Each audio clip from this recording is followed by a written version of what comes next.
Perkenalkan, nama saya Wildania Nurul Istiqomah.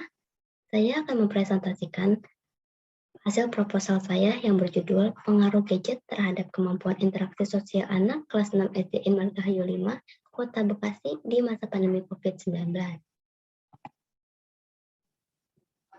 Latar belakang, interaksi sosial adalah hubungan timbal balik antara individu dengan individu atau dengan kelompok, bahkan kelompok dengan kelompok lainnya. Interaksi sosial merupakan bagian prinsip integritas kurikulum pembelajaran yang meliputi keterampilan berkomunikasi, bekerja sama dapat menumbuhkan komunikasi yang harmonis antara individu dengan lingkungannya.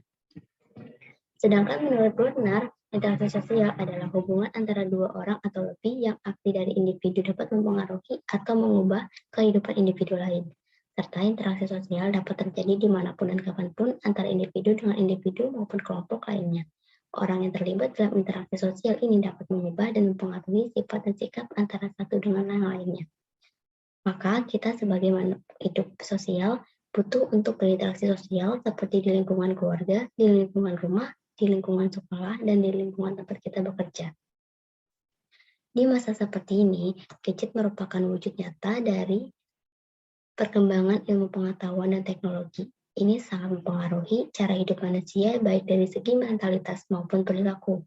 Tidak dapat dipungkiri bahwa gadget sangat mempengaruhi kehidupan manusia, dari orang dewasa maupun anak-anak. Bagi orang dewasa, penggunaan gadget lebih efisien digunakan sesuai kebutuhannya.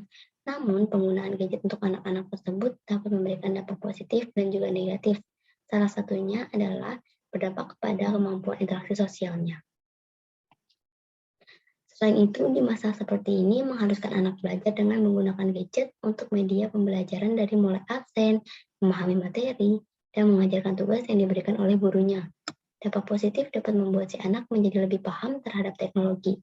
Namun dampak negatif membuat anak terlalu asik bermain gadget dan menghabiskan waktunya hanya bermain gadget saja. Di sisi lain, dampak negatif ini terjadi salah satunya peran orang tua karena orang tua yang sibuk bekerja, kurangnya perhatian terhadap penggunaan gadget untuk anaknya, seperti banyaknya anak yang menggunakan gadget untuk bermain game. Berkumpul dengan teman-teman pun tidak luput dari bermain game di gadgetnya. Bahkan banyak anak-anak sekarang yang tidak bermain keluar rumah, melainkan hanya di dalam rumah dengan bermain gadgetnya sepanjang hari. Maka dari itu, keberadaan pandemi COVID-19 ini memberikan pengaruh terhadap kemampuan interaksi sosial seseorang, bahkan anak-anak melalui gadget, sehingga membuat anak kurang bergaul, tidak mengenal dunia luar, tidak mengenal permainan tradisional, dapat merusak daya penglihatan si anak, dan membuat anak menjadi pemalu atau tertutup. Identifikasi masalah dan rumusan masalah. Berdasarkan latar belakang di atas, terdapat identifikasi masalah sebagai berikut. Pengaruh gadget yang terjadi pada anak-anak di masa pandemi, mengetahui apa saja dampak positif dan negatif dari gadget untuk anak-anak, bagaimana gadget mempengaruhi kemampuan interaksi sosial pada anak-anak. Tujuan penelitian, dalam penelitian yang dilakukan oleh penulis seperti yang tertulis di atas memiliki tujuan sebagai berikut.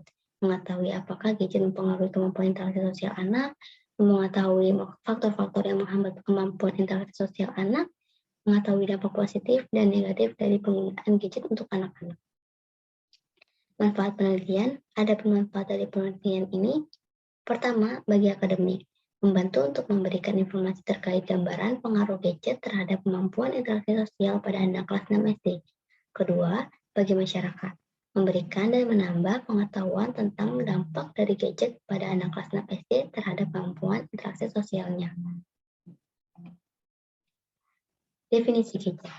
Gadget adalah sebuah istilah kata bahasa Inggris yang berarti barang elektronik kecil yang mempunyai fungsi khusus.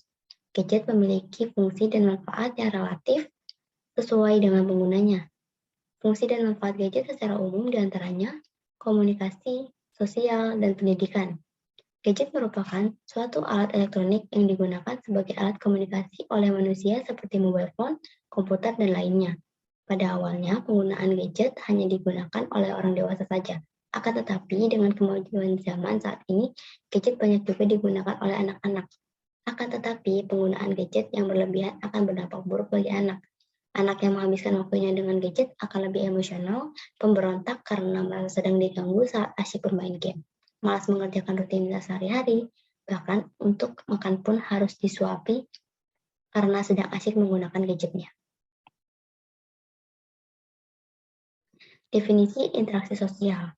Kata interaksi secara umum diartikan saling berhubungan atau saling bereaksi dan terjadi pada dua orang individu atau lebih. Sedangkan sosial adalah berkaitan dengan masyarakat. Dapat diartikan bahwa dalam interaksi sosial terdapat dalam hubungan antar individu, kelompok yang merupakan hubungan yang dilakukan oleh manusia untuk bertindak terhadap sesuatu atas dasar makna yang dimiliki oleh manusia. Perkembangan sosial adalah proses pencapaian kematangan dalam hubungan sosial dan pembelajaran agar dapat menyesuaikan diri dengan norma-norma yang berlaku pada kelompok tradisi dan moral. Pada dasarnya, perkembangan sosial pada anak usia sekolah dasar ditandai dengan luasnya hubungan atau interaksi pada kegiatan pembelajaran di kelas maupun saat bermain di luar kelas. Selain dengan keluarga, anak juga mulai dapat menjalin ikatan baru dengan teman sebaya. Sedangkan menurut Witarsa, perkembangan perilaku sosial anak ditandai dengan adanya minat terhadap aktivitas teman-teman dan meningkatnya keinginan yang kuat untuk diterima sebagai anggota suatu kelompok dan tidak puas apabila tidak bersama teman-temannya. Metodologi. Menurut Sugiono, definisi metode penelitian kuantitatif adalah sebagai berikut. Metode penelitian kuantitatif dapat diartikan sebagai metode penelitian yang berlandaskan pada filsafat positivisme. Digunakan untuk meneliti pada populasi atau sampel tertentu. Teknik pengambilan sampel pada umumnya dilakukan secara random. Pengumpulan data menggunakan instrumen penelitian, analisis data bersifat kuantitatif atau statistik dengan tujuan untuk menguji hipotesis yang telah ditetapkan. Populasi dan teknik sampling. Populasi adalah keseluruhan subjek penelitian. Pada penelitian ini, pengambilan data menggunakan teknik laser random sampling. Teknik ini digunakan bila mana populasi tidak terdiri dari individu-individu, melainkan terdiri dari kelompok-kelompok individu atau populasi homogen. Sampel yang representatif diambil secara random cluster. Teknik sampling daerah digunakan untuk menentukan sampel bila objek yang akan diteliti atau sumber data sangat luas. Misalnya penduduk dari suatu negara, provinsi, atau kabupaten. Untuk menentukan penduduk mana yang akan dijadikan sumber data, maka pengambilan sampelnya berdasarkan daerah populasi yang telah ditetapkan. Uji validitas dan reliabilitas. Uji validitas dapat diartikan sejauh mana ketetapan alat ukur dalam mengukur suatu hal. Sebagai contoh, jika seseorang ingin mengetahui berat sebuah cincin, maka digunakan timbangan emas. Di sisi lain, jika seseorang ingin mengetahui berat badannya, maka digunakan timbangan berat badan. Dengan demikian, dapat diartikan bahwa timbangan emas valid untuk mengukur berat cincin, namun tidak valid untuk mengukur berat badan. Uji reliabilitas.